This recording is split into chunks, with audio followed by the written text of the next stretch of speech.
Before the sun rises, before the first bird calls, before a single hoof strikes the ground, there is a stillness here that feels almost sacred.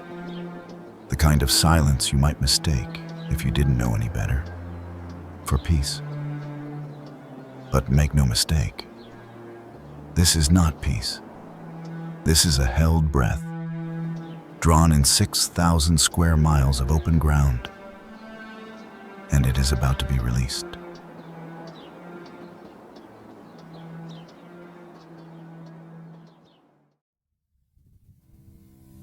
"6,000 square miles of open ground. No walls, no borders, no fences to decide where one life ends and another begins. Only grass and blood, and the oldest agreement ever written into this earth, that some will eat and some will be eaten, and neither side gets to choose which one it will be today.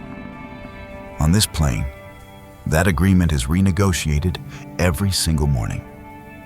And it is about to be renegotiated again.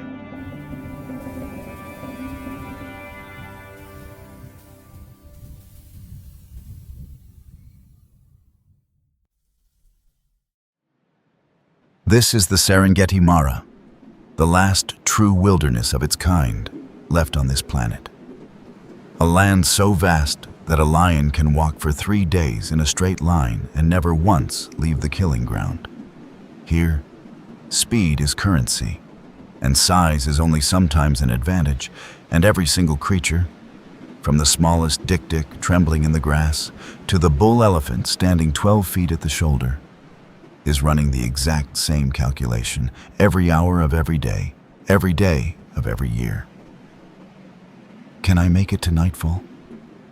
And if I do, can I do it again tomorrow?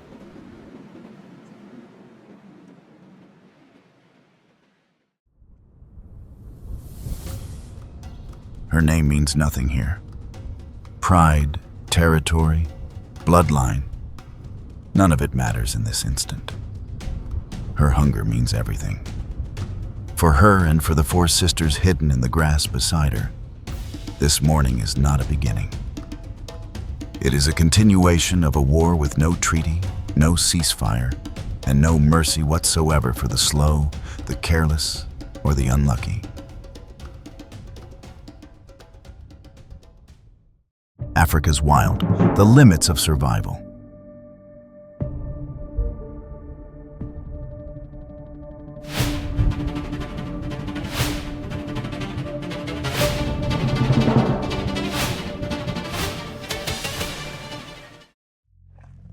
Cape buffalo, a ton of raw muscle and curved horn, wrapped in a temper that has killed more hunters, 4-legged and 2-legged alike, than almost any other animal on this continent.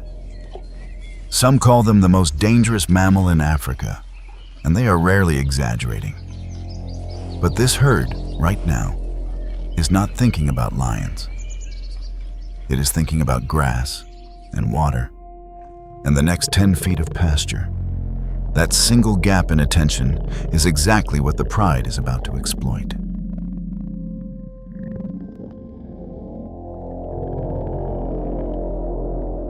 The buffalo are not the only ones with something to lose this morning.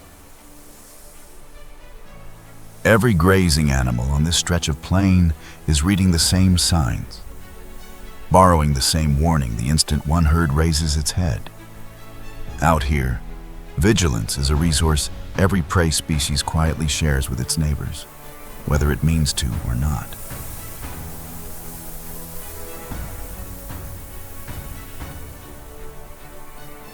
Watch closely, because what happens next is not chaos. It is choreography, written and rewritten over roughly 2 million years of failure, correction, and inherited memory. Each lioness knows her position without a single sound passed between the sisters, a formation drilled not by teaching, but by generations of hunts that ended badly for the careless.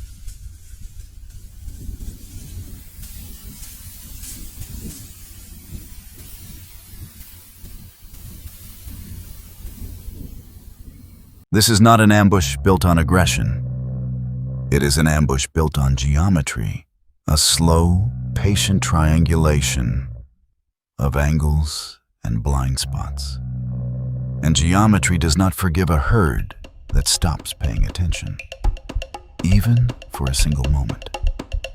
Every second that passes without discovery tightens the noose a little further.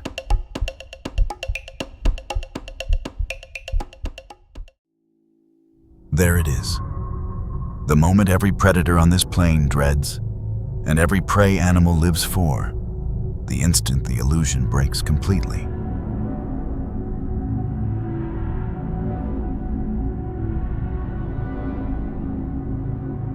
One buffalo has caught something wrong on the wind, some scent or shift in the grass that doesn't belong. In half a second, 60 animals go from calm grazing to full, violent alertness.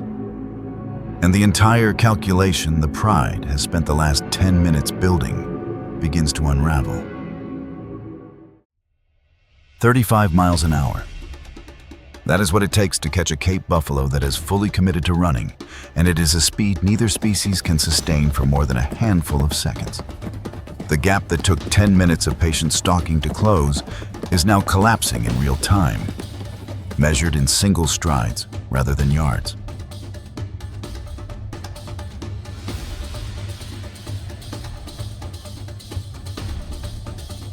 For those few remaining seconds, 4, 5, 6 at most, this is the fastest either predator or prey will move all day. A full-blooded sprint that will decide in the span of a single held breath who eats tonight and who does not. Neither animal has any capacity left over for anything but this single, narrowing gap of open ground.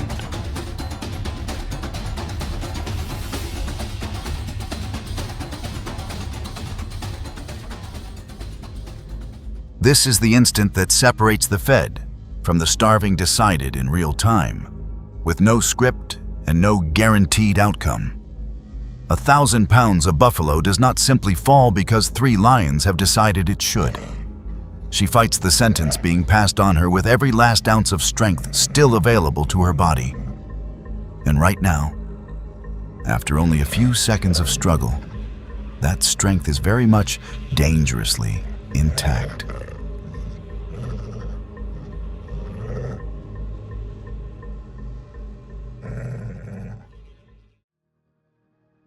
In that fraction of a second, everything changes. A hunt like this is never really decided by strength alone. It is decided by whether the pursuer still believes, deep in whatever passes for calculation in a predator's mind, that victory is worth the risk of serious injury. Right now, watching one sister already wounded, that belief is starting, visibly, to waver. Not this time. The pride will eat nothing this morning, and one sister now carries a wound that could turn fatal if it festers in the days ahead. In this world, even a failed hunt has a price attached to it. There is no such thing here. Not once. Not ever. As a hunt that costs absolutely nothing.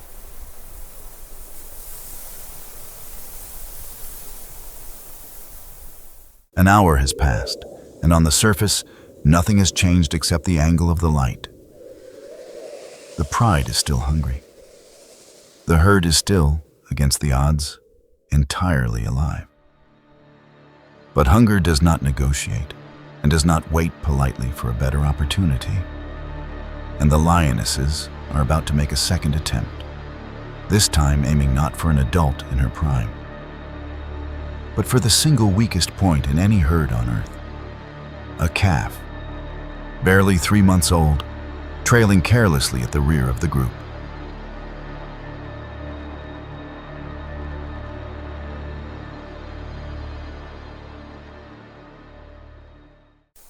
Distance is everything out here, and distance is measured in feet, not miles.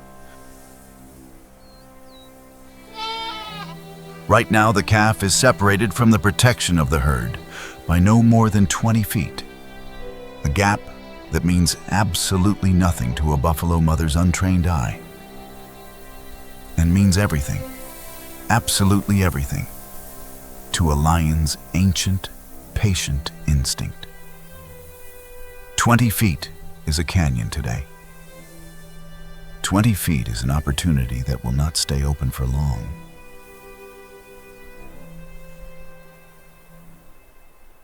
For one single heartbeat, it is over. The gap has closed completely. The calf is down in the dirt. In any ordinary herd on any ordinary morning, this would already, quietly, be a kill. But this is not an ordinary herd. And Cape buffalo do not abandon their young to instinct alone. They abandon them when it matters, to absolutely nothing at all.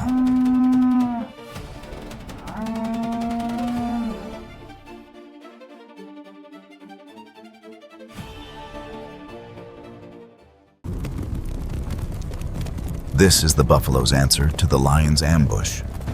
Not flight, which would have worked against them today, but retaliation, delivered by committee, by every adult within earshot of a single distress call. One buffalo is, on this plain, prey. A dozen buffalo answering the same call are something else entirely.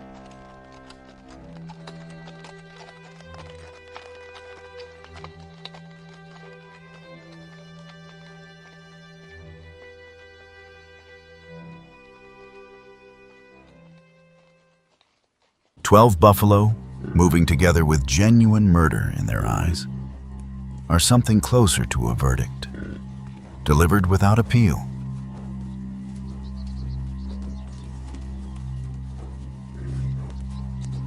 The hunter has become, in the space of 3 violent seconds, the hunted.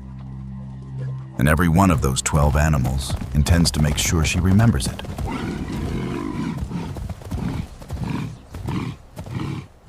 There is no elegance in this part of the story, no clean tactical retreat. There is only the raw physics of a dozen enraged animals with nowhere left to direct their fear, except forward and a handful of lions doing everything in their power simply to survive the next 10 seconds of open ground.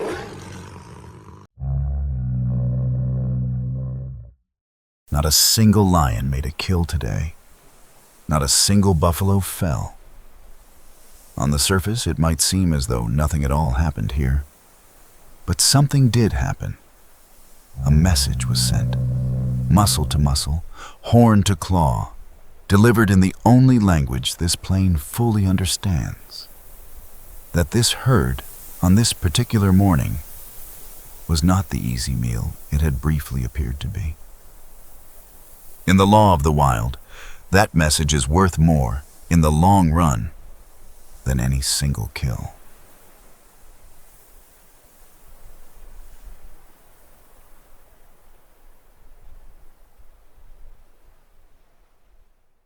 Nothing that happens on this plain happens in isolation. Every chase, every standoff, every failed ambush sends out ripples that other, smaller opportunists are always watching for.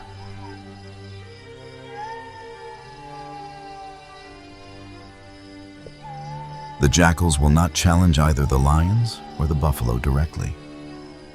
They are simply here to collect whatever this morning's violence leaves behind.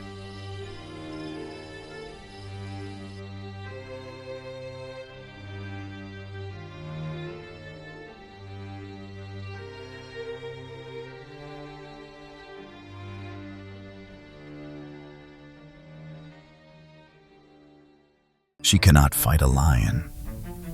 She cannot fight a hyena clan. She cannot even fight off a single jackal for very long without risking an injury she genuinely cannot afford to carry. What she can do, better than any other land animal alive on this earth, is outrun the entire question before it is even fully asked. Today, 3 hungry cubs are depending on her doing exactly, precisely that.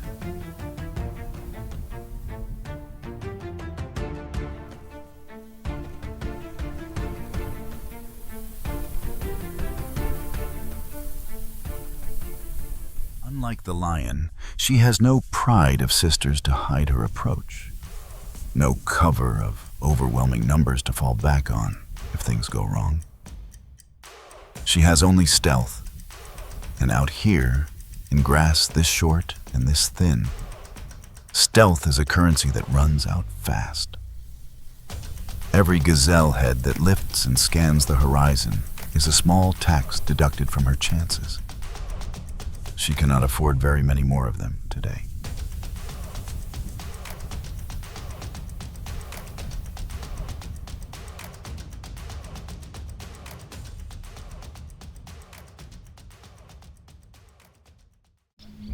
Even the smallest passengers on this plane have a stake in this game.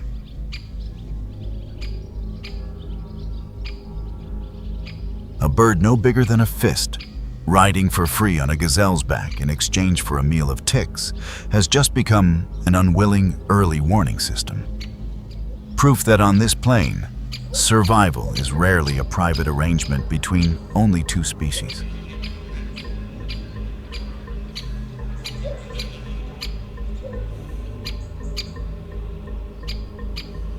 There. Not the strongest gazelle in this herd. Not the fastest, not the biggest, not the most experienced. Simply the one that made a single small mistake. A lapse in distance, a moment of distraction, half a second of inattention it will likely never get the chance to correct. In this arena, mistakes, however small, are the only currency that actually matters in the end.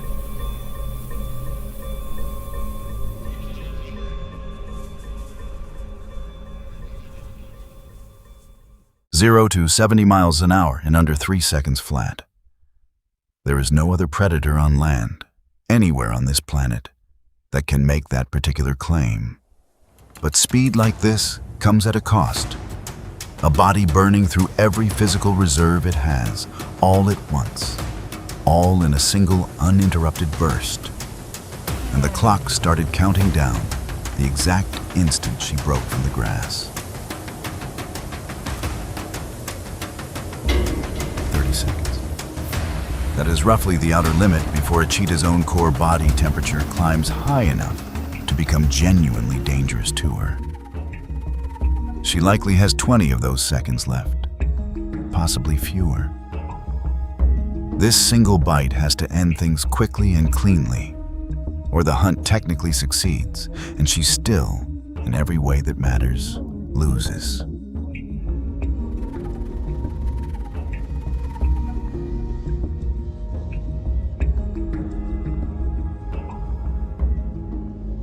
She has won, but victory for a cheetah is also, without question, the single most dangerous moment of her entire day. Exhausted, dangerously overheated, and physically unable to sprint again for at least half an hour, she is now, for a short but critical window, easy prey herself for anything on this plane, willing to simply take the meal from her by force. Speed brought her this kill. It cannot protect her, not even a little, from whatever comes next.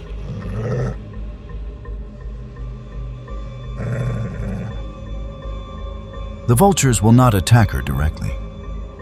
They rarely need to. They simply wait, with the same bottomless patience that governs everything on this plane, for whatever she cannot finish, or for something larger and considerably more dangerous to arrive first and take the choice out of everyone's hands entirely.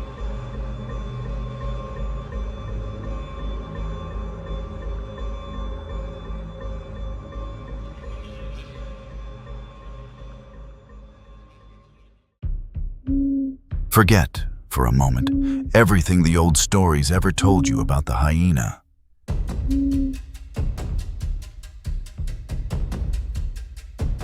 This is not a scavenger sneaking scraps in the dark, waiting on someone else's kill. This is one of the most sophisticated pack hunters on the entire African continent, with a social structure and problem-solving intelligence that rivals almost anything else in this ecosystem. And tonight, this clan is hunting as a single coordinated unit, with a plan already forming.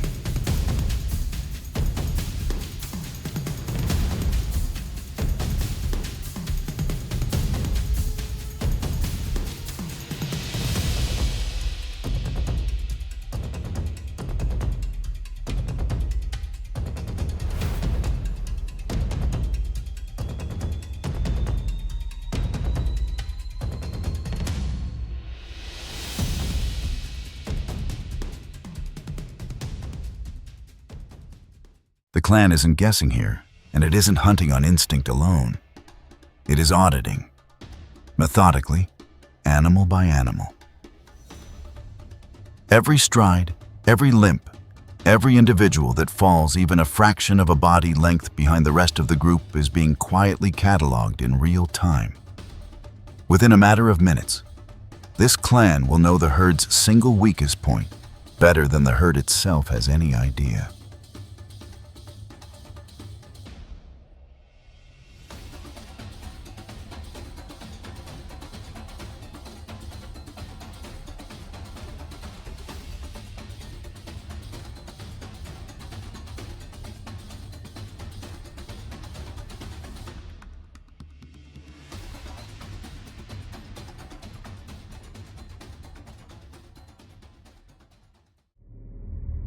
One sound.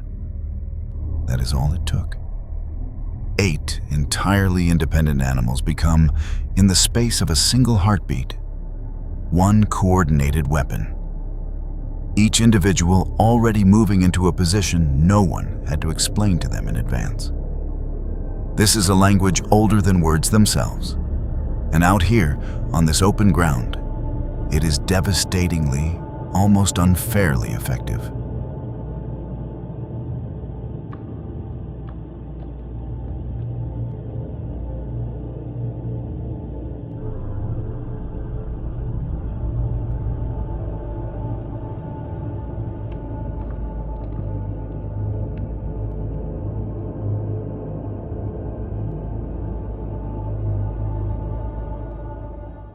A cheetah would have lost this particular chase a full mile ago, body already overheating past the point of safety. But hyenas don't need to be faster than their prey. They only need to be less tired, for considerably longer, than the animal running in front of them.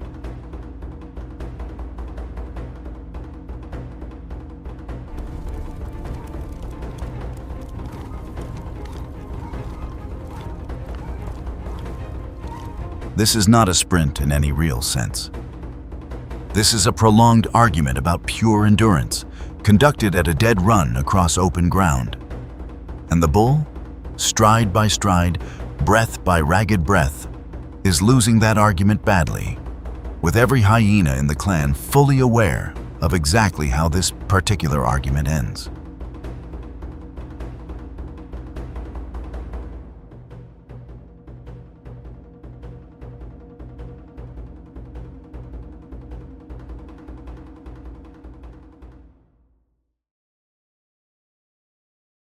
There is no single killing blow delivered here. No throat grip held with patient ceremony, the way a lion might manage it. A hyena clan begins feeding even before the kill itself is technically finished, an approach that looks undeniably brutal to human eyes, and, in the honest, unsentimental accounting of pure survival, wastes the least possible time and the least possible energy of any hunting method on this entire plain.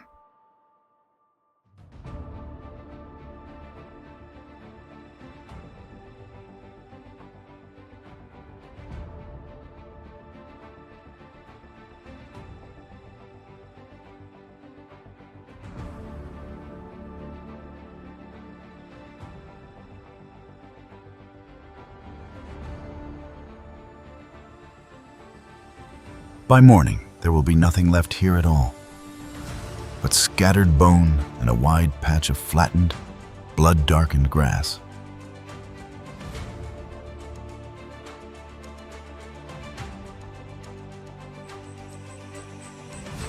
That is not waste.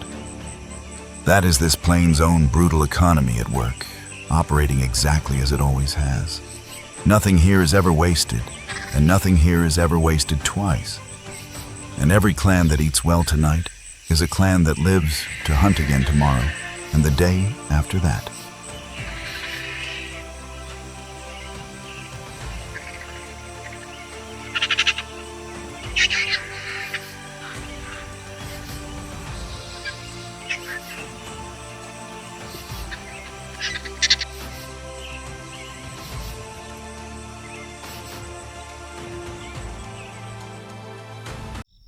For the cubs playing in the near darkness, this moment is simply dinner, simply safety, simply another ordinary evening. They do not yet understand the odds their mother beat tonight to make it happen. They will learn in time, the way every creature out here eventually learns.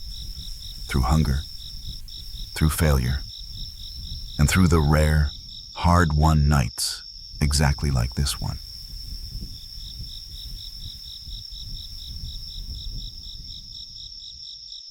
This is what tonight's hunt was actually for.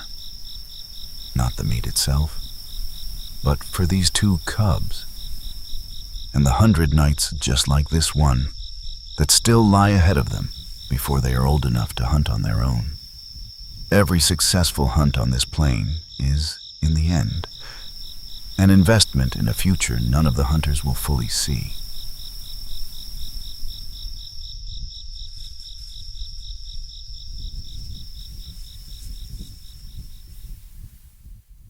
In the dry season, water becomes a resource more valuable, more fiercely contested than meat itself. And every single creature on this plain eventually has no choice but to share the same shrinking pool. Tonight, that means a pride of 11 lions and a family of elephants will stand within 100 yards of one another at the water's edge. Ordinarily, that proximity would mean nothing at all. Tonight, it very nearly does not.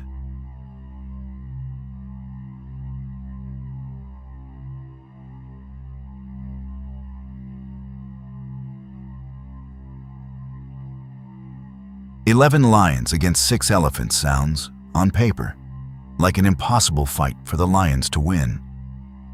And in almost every case, it would be.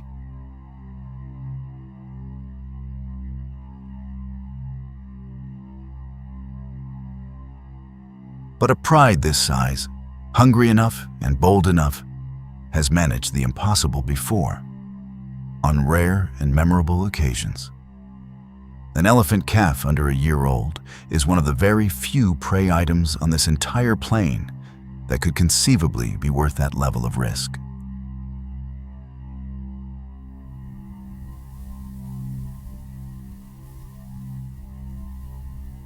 She has seen this exact calculation before. Not this specific pride, not on this specific day, but this precise arithmetic, attempted by lions perhaps 100 times over the course of her 60 years on this earth. And she has an answer for it that no other animal sharing this plain can offer in quite the same way. Raw, overwhelming size, backed by a memory longer and deeper than the savanna itself.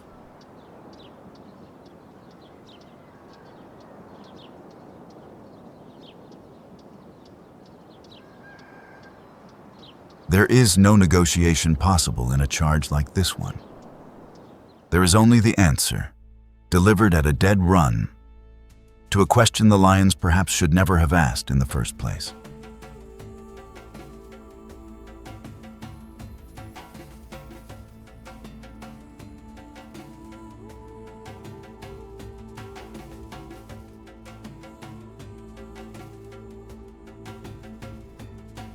Message received, apparently instantly and without argument, by every single lion currently scrambling for the cover of the tree line. Some lessons in this ecosystem only need to be taught once.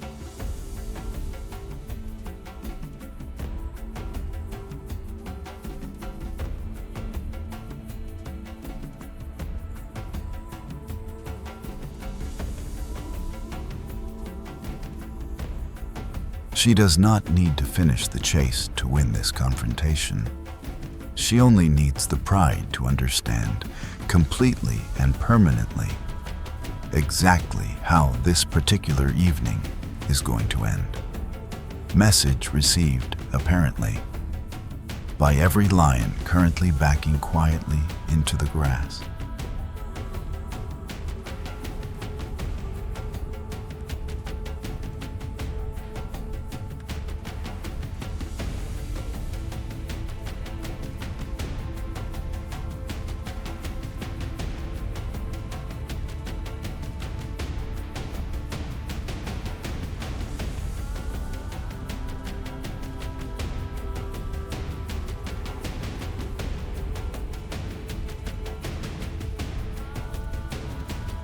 The pride will find its meals somewhere else tonight.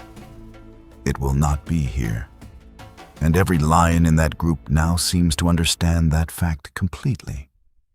In the arithmetic of survival, sometimes the single bravest decision an 11 lion pride can make is the quiet decision to walk away and live to try a smaller, considerably safer target before the night is finally through.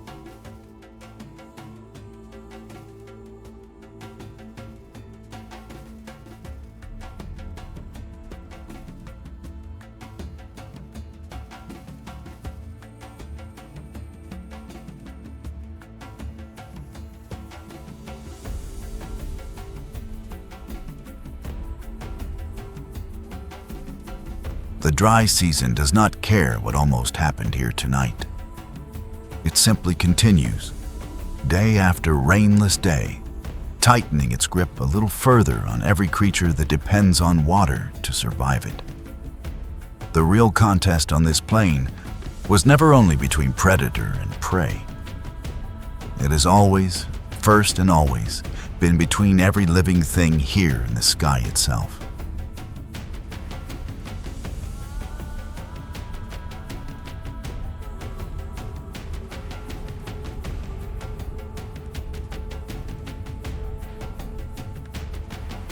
Every test decided so far today has come down to muscle, to speed, to raw numbers on one side of the equation or the other.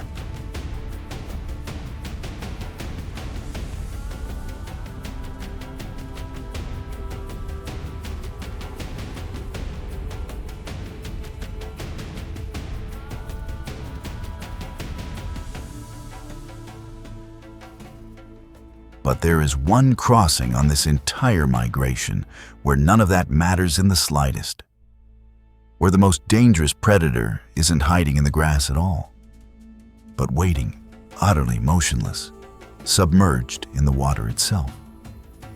This is the Mara River.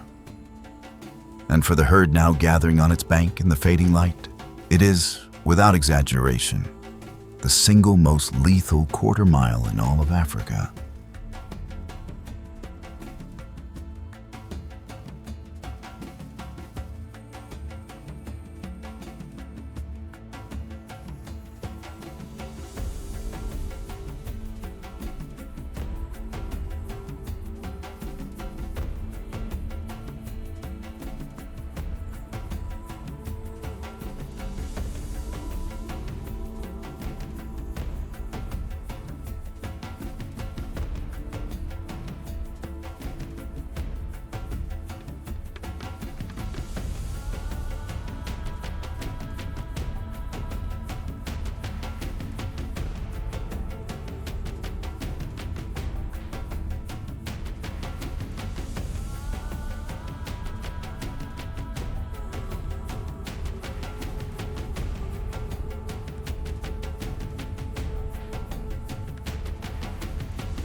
They have not eaten in months, some of these crocodiles.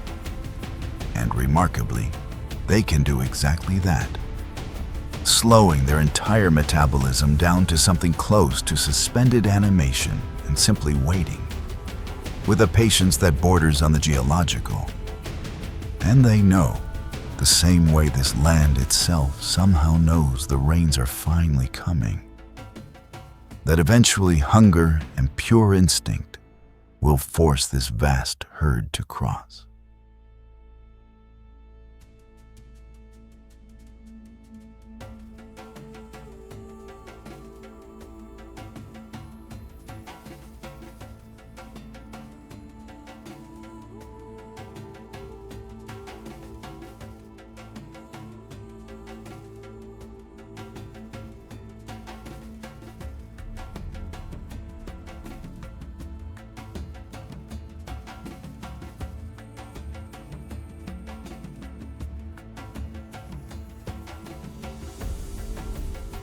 It only ever takes one single animal forced past the breaking point of hesitation, and the decision has effectively been made for every single creature behind him.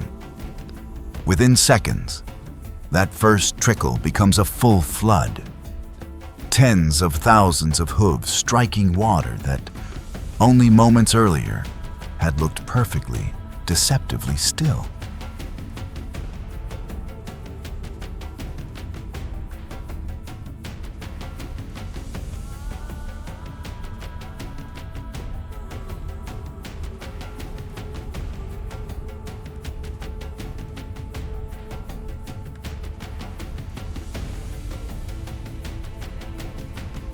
Not every contest on this plain is measured in tons of muscle or acres of open ground.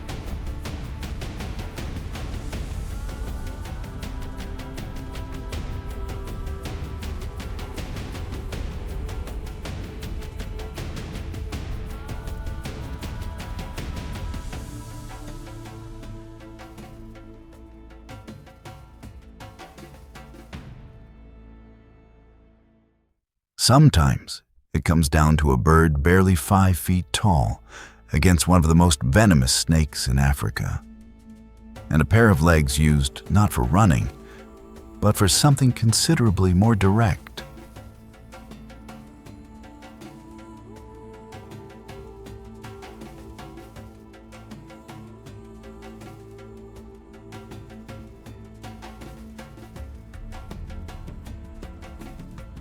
There is no more hesitation left now.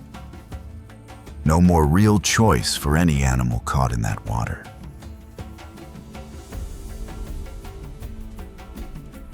Every single creature swimming is entirely committed to reaching the far bank, and every single one of them has just entered the one arena on this whole exhausting journey, where speed on land counts for absolutely nothing at all.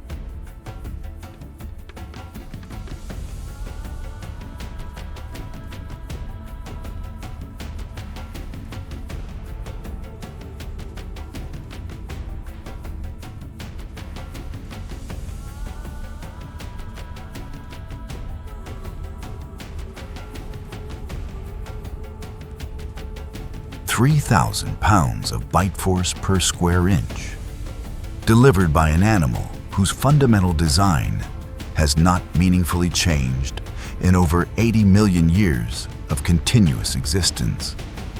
A survivor of an age when almost everything else on this planet looked entirely different.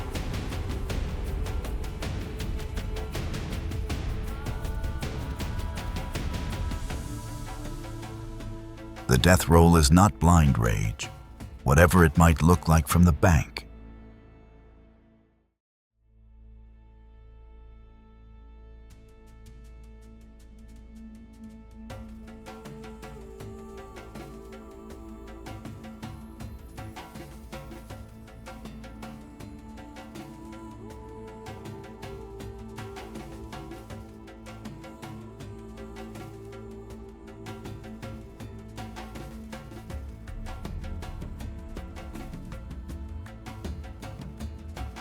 It is precision, refined and engineered over an almost unimaginable span of geological time, to end a fight in mere seconds rather than long, costly minutes.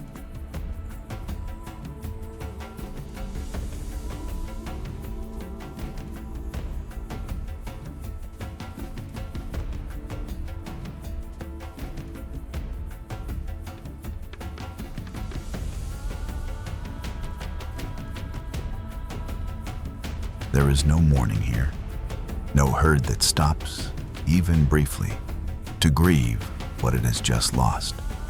The crossing does not pause for a single loss, not even for many losses, because pausing here would cost far more lives in the long run than it could ever hope to save. This is the harshest kind of mathematics imaginable. The herd survives as a whole, precisely because it refuses absolutely to stop for the ones it cannot save.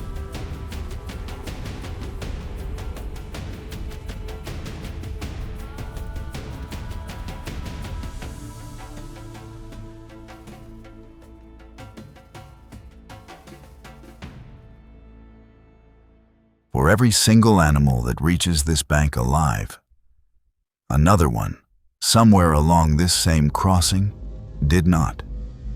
No one will ever count the exact toll of a single crossing like this one. The river itself keeps no records of any kind.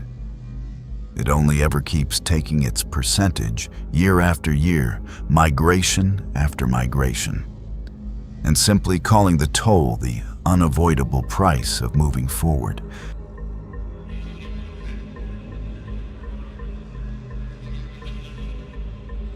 Of every hunter working this plain today, she is the one who needs no herd of sisters, no army of clanmates, no pack at all to share the risk of the hunt. She has only shadow and patience, and a silence so complete and so total that even the impala's famously sharp hearing will not register her approach until it is already, irreversibly, far too late. This is the loneliest kind of hunting there is anywhere on this plain. No pack to call on for help if something goes wrong. No reserve of shared strength to fall back on if this first attempt somehow fails.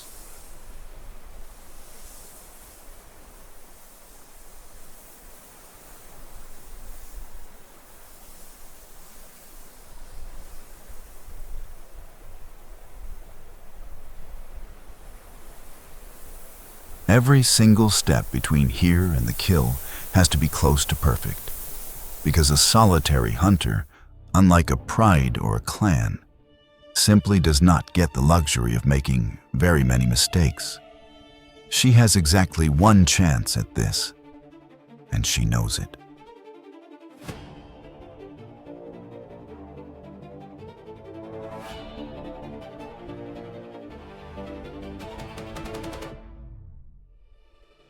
No chase. No dramatic display of raw speed like the cheetah's desperate sprint earlier today. No show of overwhelming pack power like the hyena clan's relentless pursuit. Just an ending, delivered with surgical, almost startlingly merciful precision. The entire hunt decided in full, within the last 15 feet and the final 2 seconds.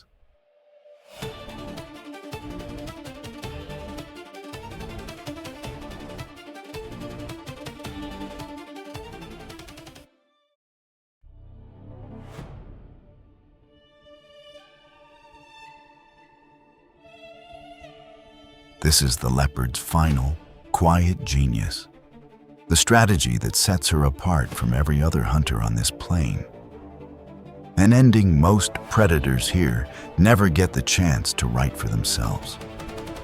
Lift the kill high enough into the canopy, and even a full hyena clan, even an entire pride of lions, cannot take it away from you by force. Tonight at least, after a hunt built entirely on solitude and precision, she will not have to share a single bite of what she has earned.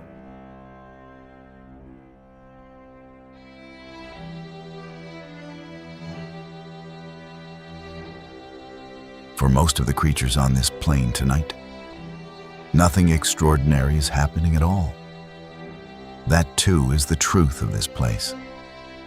For every desperate chase, 1,000 ordinary moments of grazing, resting, and simply being alive, continuing on exactly as they always have, indifferent to whatever drama unfolds a few miles away.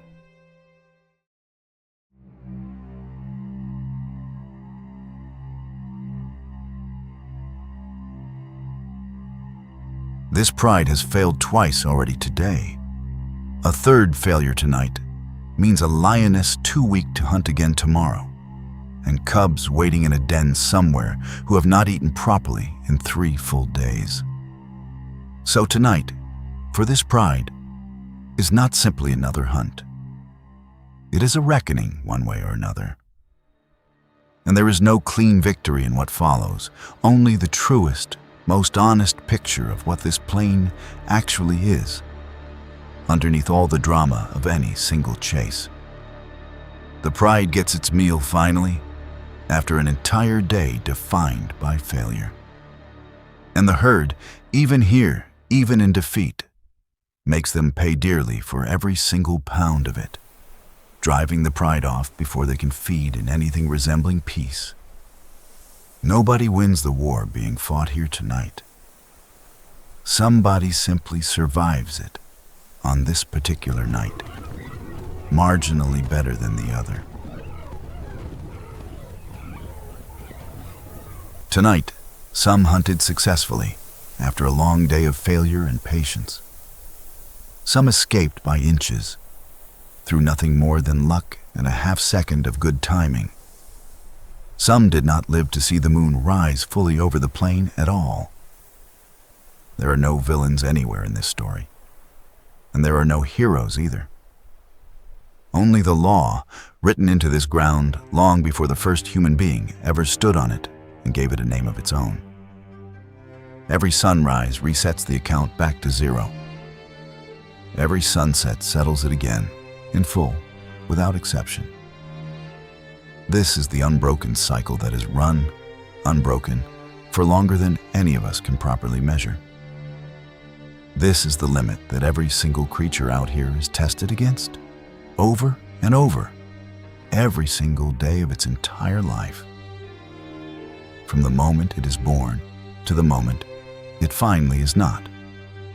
And tomorrow, before the mist has even fully lifted off the grass, the test will begin again, exactly as it always has.